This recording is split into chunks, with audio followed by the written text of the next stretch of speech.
la palabra la diputada Noemí Berenice Luna Ayala, hasta por 5 minutos, para presentar iniciativa con proyecto de decreto por el que se reforman y adicionan diversas disposiciones de la Ley General en materia de desaparición forzada de personas, desaparición cometida por particulares y del Sistema Nacional de Búsqueda de Personas, de la Ley General de Víctimas, de la Ley Federal de Declaración Especial de Ausencia para Personas Desaparecidas, del Código Penal Federal, de la Ley de Amparo Reglamentaria de los artículos 103 y 107 de la Constitución Política de los Estados Unidos Mexicanos, de la Ley Federal contra la Delincuencia Organizada y de la Ley General del Sistema Nacional de Seguridad Pública en materia de protección a personas víctimas de desaparición forzada, suscritas por las y los diputados integrantes del Grupo Parlamentario del Partido Acción Nacional.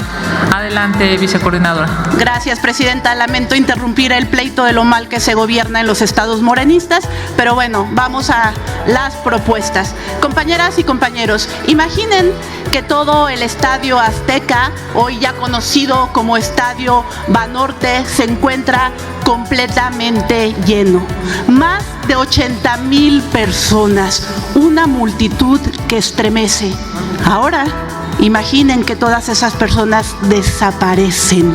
Aún así, esa cifra es menor que la cantidad en los registros oficiales de desaparecidos en México. Y pese a eso, el gobierno lo minimiza.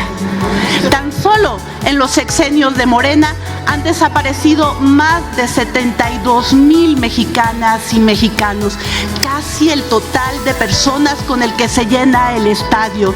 Y la respuesta del oficialismo, la de siempre: minimizar, desacreditar a quien señala, culpar al pasado. Las de hoy son cifras escandalosas, más aún cuando existen señalamientos serios que cuestionan la consistencia y confiabilidad de los datos oficiales. Y eso, por sí solo, ya constituye otra tragedia. Ni siquiera sabemos con certeza la dimensión real del horror. Estamos frente a una crisis humanitaria, una crisis provocada por quienes todavía se atreven a decirse humanistas, pero que han fallado en lo más básico: proteger la vida. Por eso, el Comité de las Naciones Unidas contra las Desapariciones Forzadas ha encendido todas las alertas y ha activado el mecanismo más grave en desapariciones forzadas. El mundo ya entendió la magnitud del problema. ¿El gobierno mexicano? No. Aquí tenemos una Comisión Nacional de Derechos Humanos que ha renunciado a su papel. Una institución que debería estar del lado de las víctimas, pero que ha optado por proteger al poder. Una comisión que niega la realidad como si con negarla la desapareciera. Y que aparte se contradice, porque fíjense ustedes, el 18 de abril de 2023, esa misma comisión, la de piedra, pidió a este Congreso tipificar las desapariciones forzadas como delito de lesa humanidad. Hoy, cuando el mismo planteamiento proviene del ámbito internacional, se indignan, se ofenden, retroceden. Pero mientras aquí se incomodan por el señalamiento internacional, allá afuera las madres siguen buscando, sin protección, sin recurso, sin Estado. Y la pregunta es inevitable: ¿por qué se molestan? ¿Por qué rechazan la ayuda internacional? Lo que propone el Comité de las Naciones Unidas no es intervención, es respaldo, cooperación técnica, apoyo financiero, asistencia forense, investigación seria, protección a víctimas y buscadores. ¿Por qué la resistencia? Solo hay una explicación posible: porque no quieren romper el pacto, porque han decidido colocarse del lado de la omisión, de la negligencia y, en demasiados casos, de la complicidad. Mientras el oficialismo se incomoda con la verdad, evita confrontarse con quienes hoy dominan territorios, vidas y destinos y prefieren cerrar los ojos ante el crimen, el PAN no. El PAN asumimos nuestra responsabilidad. En Acción Nacional hemos actuado. Tras el hallazgo del rancho Izaguirre, ese campo de concentración que debiese darnos vergüenza a todas y todos, solicitamos una comisión especial para analizar el caso de desapariciones. Después fuimos ante la Comisión Interamericana de Derechos Humanos para denunciar lo que aquí se ha querido ocultar y señalamos incluso algo inaceptable. En los últimos años se dejaron de ejercer más de 1.000 millones de pesos destinados a la búsqueda de personas. Entiéndase esto, no solo no se le destina el recurso necesario a las personas que buscan a sus seres queridos, incluso se deja de ejercer lo ya presupuestado. Y hoy insistimos en que debemos actuar. Por eso nuestro coordinador Elías Licha pidió en la Jucopo que este poder no fuera omiso, que nos reuniéramos con el comité para conocer a fondo los detalles, y hoy proponemos reconocer la desaparición forzada como delito de lesa humanidad. Proponemos un fondo permanente de reparación del daño, protección real para familias y buscadoras, acceso efectivo a las investigaciones, fortalecimiento institucional con recursos suficientes. Es decir, proponemos que el Estado enfrente la crisis y no se hagan los locos. Proponemos que hoy por hoy se hagan responsables de lo que está sucediendo en México, porque si no, les seguiremos llamando por su nombre, narcomorenos. Es cuanto, Presidenta. Gracias. Diputada, túrnese a las Comisiones Unidas de Justicia y de Derechos Humanos.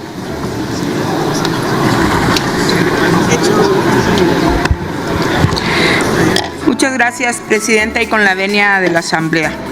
Antes de entrar en el tema de la iniciativa, creo que es válido decir que me da un poco de ternurita que vengan aquí los panistas a subir temas sobre las personas desaparecidas, que es un tema que además tengo cercano a la vida y al corazón, pero se les olvida decir que justo en este informe de la Comisión Especial de Personas Desaparecidas, pues se aclara que este problema de personas desaparecidas empezó en el 2006 con la guerra contra el narco, supuesta guerra contra el narco que inició Felipe Calderón, y se les olvida decir también que están enunciados ahí de manera estatal algunos estados, entre ellos Chihuahua, gobernado por el Partido de Acción Nacional. Así que no hay que venir acá a desgarrarse las vestiduras de un problema que ustedes crearon. Además, presentaré iniciativa que tiene que ver con la salida de empresas maquiladoras de México, que es un problema que se presentó en Ciudad Juárez, de donde yo soy diputada. El año pasado, la salida estrepitosa de una maquiladora denominada First Brand Group, donde afectó además a otras 5 empresas más. De la noche a la mañana, el año pasado, se quedaron sin empleo 5,000 personas en una ciudad que el 60% del trabajo depende de las maquiladoras Ciudad Juárez, donde además por muchos años fue el corredor maquilador más importante de América Latina, con 300 empresas trabajando al unísono en esta ciudad. En Ciudad Juárez se han quedado ya a consecuencia de este cierre de esta empresa casi 10,000 personas, y en la afectación que ha tenido en todo el país la industria maquiladora, se han perdido cerca de 65,000 empleos en todo el país, pero específicamente en Ciudad Juárez, siendo Chihuahua la entidad más afectada en el tema del empleo. Pero ¿por qué es característico este cierre de esta empresa? Porque se fueron de la noche a la mañana. Porque de un día para otro, las personas que laboraban en esta empresa maquiladora simplemente ya no encontraron nada al día siguiente que llegaron a trabajar. Los trabajadores no tienen ninguna garantía, ninguna, ni la Secretaría del Trabajo y Previsión Social, ni el gobierno del estado, ni absolutamente nada puede darles una respuesta, porque la entrada de maquiladoras, como una forma que sobre todo inauguró el priismo desde 1965 y que lo presentaron como la gran panacea, pero que ha presentado ya diversas estas crisis que todo el mundo se acordará de la crisis de 1994 y la crisis del 2000, donde ha afectado profundamente en la calidad y en la cantidad de empleos en este país. Esta empresa, First Brand Group, se fue de la noche a la mañana y no hay quien pueda hacerla que se responsabilice ni a pagar los sueldos y salarios que quedaron pendientes y mucho menos a pagar indemnizaciones. Personas que tenían laborando 28 años con esta empresa simplemente se quedaron sin trabajo. Y este tema no solamente sucedió en Ciudad Juárez, sino que se generalizó a otros estados fronterizos como Tamaulipas, Baja California, Coahuila y Nuevo León. ¿Qué es lo que hace esta iniciativa? Primero, crea un fondo registrado en la Secretaría del Trabajo y Previsión Social que tenga la suficiencia, una vez que entre una empresa maquiladora en México, de que pueda liquidar a los empleados, entendiéndose que si se van de la noche a la mañana, ese fondo tendrá que utilizarse como un despido injustificado. Además, fija una multa de 70,000 unidades de medida en caso de que una empresa simplemente desaparezca y salga del país de la noche a la mañana. Esto no es para castigar a los inversores, sino para garantizar el trabajo de las y los trabajadores de este país, que simplemente se quedan como meros espectadores viendo cómo esta empresa se declara en bancarrota en Estados Unidos. Y fíjense que si se acepta que está en bancarrota, con un cambio de nombre, esta empresa que debe 6,000 millones de dólares, así de la noche a la mañana, automáticamente será salvada por el gobierno de los Estados Unidos. Así de injusto. Mientras los trabajadores que han sido despedidos en diversos estados de la República, todos fronterizos, se quedarán no solamente sin empleo, sin salario, sino además sin una remuneración, donde estos trabajadores han tenido que acudir al gobierno del estado, a la Secretaría del Trabajo y Previsión Social, y han tenido que hacer marchas y manifestaciones para que alguien les pueda responder sobre lo que han perdido, su patrimonio. Desgraciadamente no hay hoy en la legislación algo que les pueda responder. Lo que nosotros como Partido del Trabajo estamos proponiendo es que esto se subsane y que sea la legislación de nuestro país quien cuide las y los derechos de las y los trabajadores de este país. Ojalá que la Comisión de Trabajo, pero sobre todo que integrantes de todos los grupos parlamentarios puedan sumarse a esta iniciativa, que simplemente asume con responsabilidad que la inversión de lo que antes en los 80s, 90s se conocía como los capitales golondrinos se regule, que vengan, que sí den empleo, pero que al mismo tiempo asuman con responsabilidad los derechos laborales vigentes en este país. Esto debe ser una de las causas centrales de la Cuarta Transformación. Es cuanto, Presidenta. Muchas gracias.